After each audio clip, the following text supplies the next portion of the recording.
بك من سخطك والنار.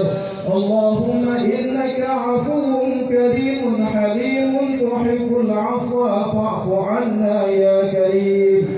اللهم أعنا على ذكرك وشكرك وحسن عبادتك. اللهم اغفر لنا ذنوبنا وذنوب والدنا ولمشايخنا ولمعلمنا ولمتعلمنا ولمن له حق علينا ولجميع المؤمنين